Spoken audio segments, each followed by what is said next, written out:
Hello students, this is Gurveer from Urban English Academy. Today we'll be discussing about task 1 and out of the 7 graphs we'll discuss about diagram. Diagram can also be said as diagrammatical representation or pictorial representation, and in place of representation we can also write chart. Likewise diagrammatical chart or pictorial chart. So talking about the timing, altogether we get 1 hour in our writing module. From that 1 hour we'll be devoting at least 20 minutes to our task 1. These 20 minutes will further be segregated into 3. 2 minutes will be devoted to understanding and planning, 16 to writing and 2 to proofreading. अब हमें understanding और planning में सबसे पहले क्या करना है. In understanding और प्लानिंग जो जर्नल कंफ्यूजन स्टूडेंट्स को होती है दैट इज कि हमें ये डायग्राम दी गई है या प्रोसेस है, क्योंकि दोनों में हमें पिक्चर्स आती हैं, हमें कंफ्यूजन हो जाती है जनरली कि इसमें अब डायग्राम इसको कंसीडर किया जाए या हमें प्रोसेस कंसीडर किया जाए. सो इन डायग्राम जैसे कि हमें साइंस में 10th स्टैंडर्ड में हमें डायग्राम्स दी जाती थी जिसका हम कुछ ऑपरेटर्स लिखते थे, वो एक्सपेरिमेंट होता था बेसिकली, जिसका हम पूरा प्रोसीजर लिखते थे कि व्हाट प्रोसीजर इट इनैक्ट्स. लेकिन प्रोसेस चार्ट में क्या होता है, प्रोसेस में स्टेजेस होती हैं, process which can also be said as flow chart. तो उसमें स्टेजेस होती हैं जिसमें कि हमें फर्स्ट स्टेज, फिर सेकेंड, फिर थर्ड, ऐसे कॉन्टिन्यूस प्रोसेस होता है. लेकिन डायग्राम में ऐसी चीज नहीं है, हम उसमें अपने तरीके से कुछ भी लिख सकते हैं ना. कुछ भी डजंट मीन कि कुछ भी, आपको उसमें भी एक प्रोसेस प्रोसीजर फॉलो करना पड़ता है, लेकिन उसमें 1 to 3 स्टेजेस नहीं होती हैं. So this is the main difference. सबसे पहले आपने ये देखना है. Second thing is tense. Tenses क्यों देखने हैं, क्योंकि जो प्रोसेस होता है वो हमेशा प्रेजेंट में होता है, हमें उसमें कोई टाइमिंग वगैरह कुछ नहीं दी होती जैसे हमें बाकी ग्राफ्स में दी होती है. तो जो इसमें टेंसेस यूज होंगे वो हमारा हमेशा प्रेजेंट इंडेफिनिट टेंस यूज होगा, या हम इसमें मॉडल्स यूज कर सकते हैं depending on the illustration that has been given to us. Second thing, third thing is इसमें आपने ओवरऑल में क्या लिखना है. ओवरऑल में आपने बेसिकली लिखना है कि आपके कितने स्टेप्स हैं, ये चीज लिख सकते हो, या हमने इसमें ये देखना है कि हमारा जो प्रोसेस है वो शुरू किस चीज से हो रहा है और खत्म किस चीज पे हो रहा है. ये चीज हम अपने ओवरऑल में लिख सकते हैं, और ये चीजें आपने पहले ही 2 मिनट्स में प्लान करके रख लेनी है. Later on it will be easier for you to write for at least 16 minutes at a stretch. Last will be given 2 minutes to our proof reading, ताकि इनकेस अगर हमने कोई एरर कमिट कर दी we can correct it up. Now coming to the question.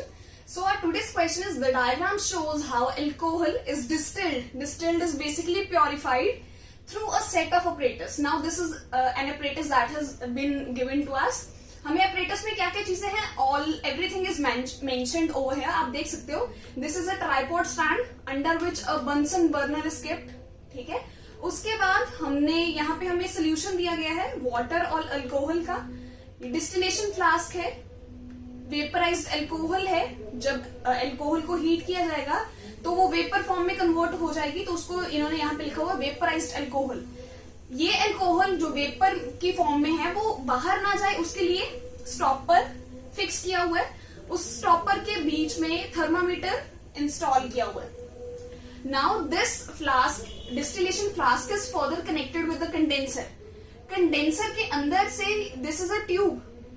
सो इस tube में से हमें कंडेंस्ड अल्कोहल, मतलब कि प्योरिफाइड फॉर्म में जो अल्कोहल है वो हम बीकर में कलेक्ट कर रहे हैं, और इस कंडेंसर के आउटसाइड से हम वाटर, कूल वाटर प्रोवाइड कर रहे हैं, ताकि जो अंदर वेपर्स हैं वो अपनी स्टेट चेंज कर ले और हमें किस फॉर्म में मिल जाए, लिक्विड फॉर्म में. Illustration is very much easier. आपको डायग्राम में कोई कंफ्यूजन नहीं रहेगी, बहुत इजी है, आप इजीली समझ सकते हो. बस हमने इस चीज को अब इलेबोरेट करना है कि हमने क्या चीज पहले लिखनी है और क्या चीज बाद में. अब आप देख सकते हो इसमें हमारा मेन सब्जेक्ट क्या है, अल्कोहल. तो हमारे जो इसमें सेंटेंसेस हैं वो प्रेजेंट इंडेफिनाइट एक्टिव वॉइस में भी बन सकते हैं या पैसिव वॉइस में भी बन सकते हैं. ये डिपेंड करेगा आपकी सेंटेंस की फॉर्मेशन कैसी है. Now coming to structure. Structure में क्या है, हमारे जो टास्क 1 है उसमें बेसिकली 4 पैराग्राफ्स होते हैं. The very first one is introduction, जिसमें हमें जो भी क्वेश्चन दिया होता है हम उसको री इंटरप्रेट करते हैं, रीफ्रेम करते हैं यूजिंग सिनोनिम्स और by changing the structure of the sentence, and that should be 1 to 2 lines. Next is overall. जो ओवरऑल होता है उसमें मैंने आपको अर्लियर ऑलरेडी बता चुकी हूँ कि इसमें हमने लिखना है कि हमारा प्रोसेस की, हमारा मेन प्रोसीजर क्या है, किस चीज पे बेस्ड है, ये चीज लिख सकते हैं, या इसमें कितने स्टेप्स इन्वॉल्व है ये भी लिख सकते हैं, and it should be 3 to 4 lines. Next comes body paragraph 1 and body paragraph 2. हम कुछ चीजें अपने बीपी 1 में लिखेंगे और कुछ चीजें अपने बीपी 2 में लिखेंगे. इसकी जो लेंथ होगी that should be 7 to 8 lines approximately. It could exceed, even come भी हो सकती है, ज्यादा भी हो सकती है. नाउ BP1 और BP2 में हमने लिखना क्या है, जैसे अभी हमें डायग्राम गिवन है तो हम क्या कर सकते हैं, BP1 में हम लिख देंगे कि हमें अपरेटस क्या गिवन है, कौन कौन सी चीजें हमें प्रोवाइड की गई है। BP2 में हम क्या लिख सकते हैं कि एक्सपेरिमेंट का प्रोसेस, कैसे हमें कंडेंस्ड अल्कोहल मिलेगी एट लास्ट। तो प्रोसेस जो है वो हम अपने BP2 में एक्सप्लेन कर सकते हैं, लेकिन जो ऑर्गेनाइजेशन है दोनों बीपीज की वो ऑलमोस्ट सेम होनी चाहिए। ऐसा नहीं होना चाहिए कि आपका एक बीपी बहुत ही ज्यादा बड़ा है और दूसरा बहुत ही छोटा है। और एक चीज और, हमने हर पैराग्राफ के बाद एक लाइन छोड़नी है। So after writing every paragraph you will be leaving a line. Coming to next, that is vocabulary. Vocabulary is very much important. जितनी आपको वोकैबुलरी आती होगी उतने ही आपके सेंटेंसेस जो हैं आप इफेक्टिवली फ्रेम कर पाओगे। सो हम शोज को क्या लिख सकते हैं, shows can be written as illustrates, describes, distilled can be written as refine, purify, filter, apparatus can be written as equipment, appliance, device, instrument. Actually these synonyms depend upon the type of diagram you will be getting. जैसे ऐसा नहीं है कि अगर apparatus के ये synonyms हैं तो हम apparatus के लिए ये यूज कर सकते हैं। हमें देखना पड़ेगा कि हमारे type of diagram के अकॉर्डिंग ये वर्ड suitable भी हैं। अभी हमें गूगल पे बहुत सारे वर्ड्स, हमें एक वर्ड के बहुत सारे वर्ड्स मिल जाते हैं, बहुत सारे synonyms होते हैं, लेकिन कुछ वर्ड्स उसमें से फॉर्मल होते हैं, कुछ इनफॉर्मल होते हैं, कुछ हमें गिवन इलस्ट्रेशन या गिवन डायग्राम के अकॉर्डिंग सूटेबल लगते हैं, कुछ नहीं लगते। तो आपने ये चीज भी हमेशा ध्यान में रखनी है कि जो भी वर्ड आप लिख रहे हो क्या वो हमारे जो भी हमें सेट गिवन है या कुछ भी हमें गिवन है क्वेश्चन में, उसके लिए वो अप्रोप्रिएट है भी या नहीं। कमिंग टू इंट्रोडक्शन फ्रेज, जब भी आपने अपने इंट्रोड्यूस करना है अपने क्वेश्चन को, तो हम स्टार्ट कैसे कर सकते हैं, dummy sentence has been presented, like हम लिखना कैसे, द प्रोवाइडेड। उसके बाद हमने लिख देना कि हमें जो भी टास्क 1 गिवन है उसका नाम क्या है। जैसे हमने यहाँ पे लिख दिया डायग्राम, या जैसे मैंने आपको बताया हम डायग्राम को और क्या बोल सकते हैं, डायग्रामेटिकल रिप्रेजेंटेशन और pictorial representation. So the provided diagram represents. अब जो ये रेड में लिखे हुए हैं ये बेसिकली हमारे शोज के सिनोनिम्स हैं। जैसे हमें क्वेश्चन में दिया गया द गिवन डायग्राम शोज, तो शोज को हम और क्या लिख सकते हैं, represents, demonstrates, illustrates, shows, elucidates, reveals, indicates, suggest, ऐसे बहुत सारे वर्ड्स जो आ सकते हैं। Now you have to look this, you have to take this thing into consideration that if हमें डायग्राम जो है वो एक गिवन है तो उसके साथ जो भी वर्ब यूज होगी उसके साथ एस और एस यूज होगा। लाइक अगर हमारी डायग्राम सिंगुलर है, मतलब एक ही चीज गिवन है, तो हमारी जो वर्ब है साथ वाली वो भी सिंगुलर होगी। अगर यहाँ पे प्लूरल चीज है तो हमारी वर्ब भी प्लूरल होगी। जैसे अगर यहाँ पे डायग्राम्स है तो वहां पे रिप्रेजेंट आएगा, अगर यहाँ पे डायग्राम है तो वहां पे रिप्रेजेंट्स आएगा। इस चीज का आपने बहुत ज्यादा ध्यान रखना है। Coming to our introduction, what can be written, starting from the very first one, the diagram describes. What it describes, the method of purifying alcohol with the help of equipments. हमें क्वेश्चन में क्या दिया था, distillation of alcohol, how distilled alcohol.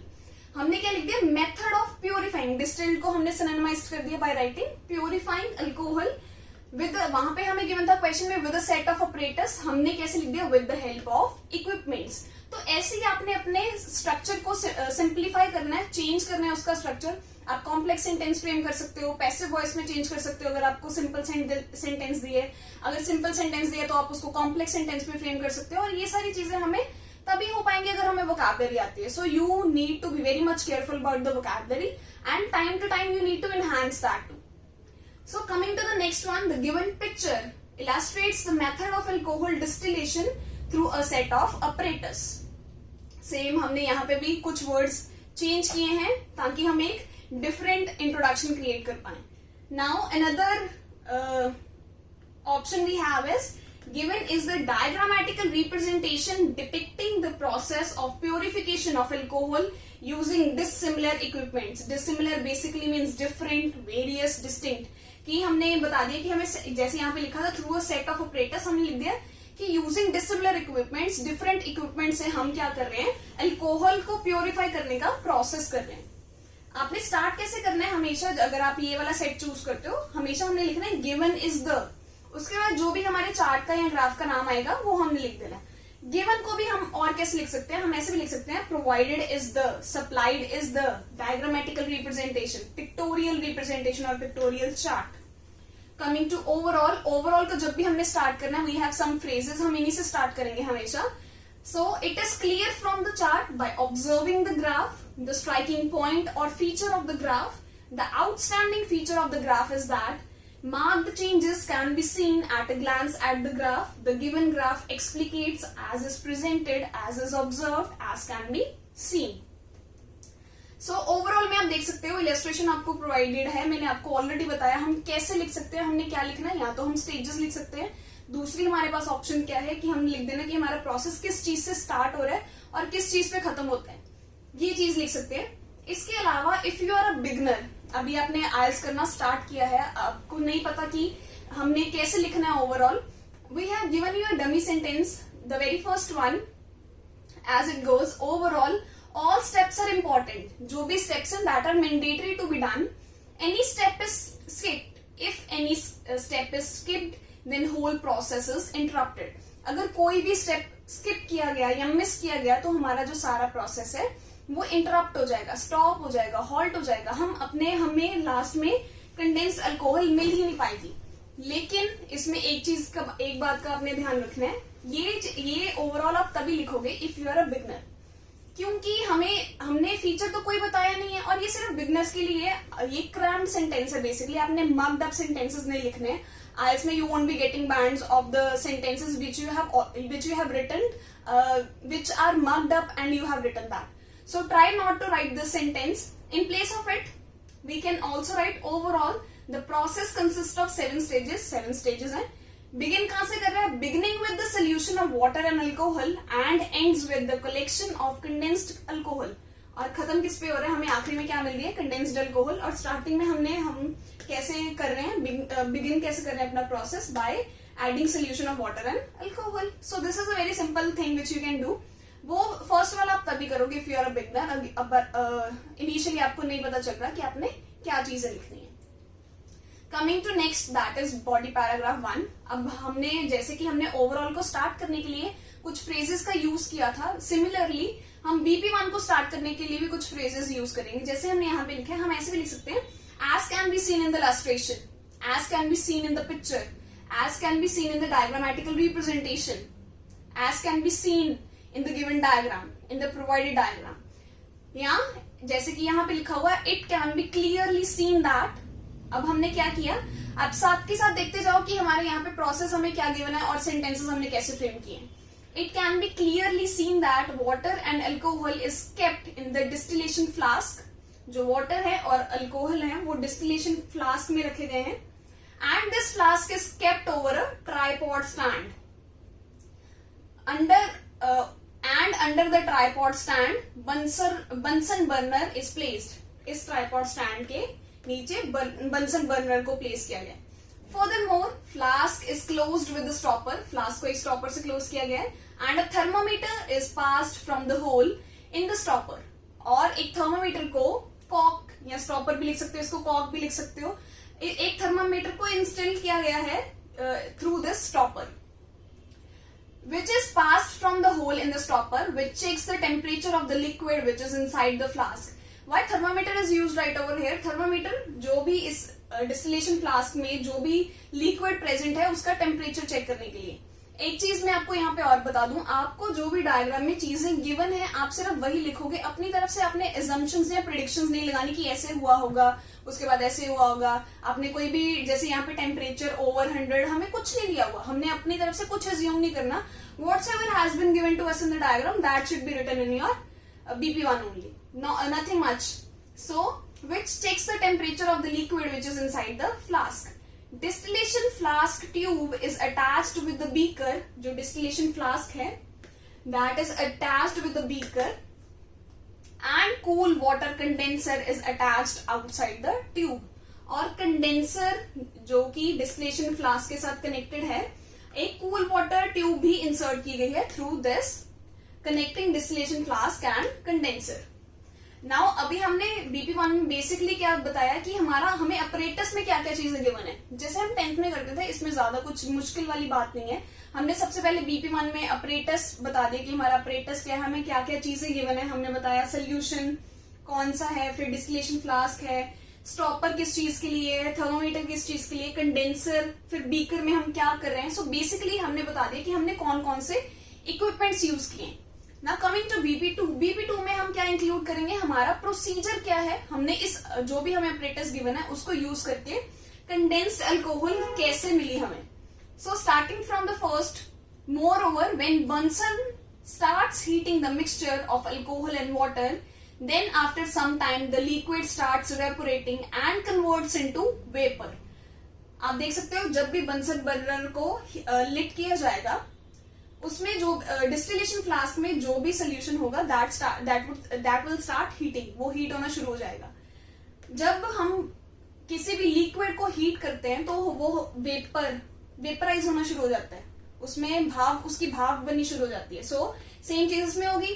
जब हम इस liquid को Heaton up करेंगे तो हमें वेपराइज्ड अल्कोहल मिलनी शुरू हो जाएगी. उसके बाद those vapours passes through the tube, जो भी हमें यहाँ से हीटन अप होके वेपर्स मिलेंगे वो ट्यूब से पास होके जाते रहेंगे, which is converted with the condenser, जिनको जो भी ये वेपर्स हैं वो कंडेंसर के थ्रू कन्वर्ट होते रहेंगे from vapour form to liquid form. The cool water converts the vaporised alcohol, जो भी हमारी वेपराइज्ड अल्कोहल हमें इस कंडेंसर के थ्रू मिल रही है, the cool water converts the vaporised alcohol into liquid form. जो हम ये कूल वाटर को इंसर्ट कर रहे हैं यहाँ पे कंडेंसर की मदद से, वो हमारी वेपराइज्ड अल्कोहल को चेंज कर देगा, उसकी फॉर्म चेंज कर देगा. वेपर फॉर्म से हमें कौन सी फॉर्म में मिल जाएगी, कन्वर्ट होकर लिक्विड फॉर्म में. With this process pure form of alcohol is collected in the beaker. इस प्रोसेस से जो प्योर अल्कोहल है वो हम बीकर में एट लास्ट कलेक्ट कर पाएंगे. So this is all about your task 1 which we have done today. इसके अलावा we have also provided you with the model answer. With this model answer you can see what apart from those sentences can be written in place of that.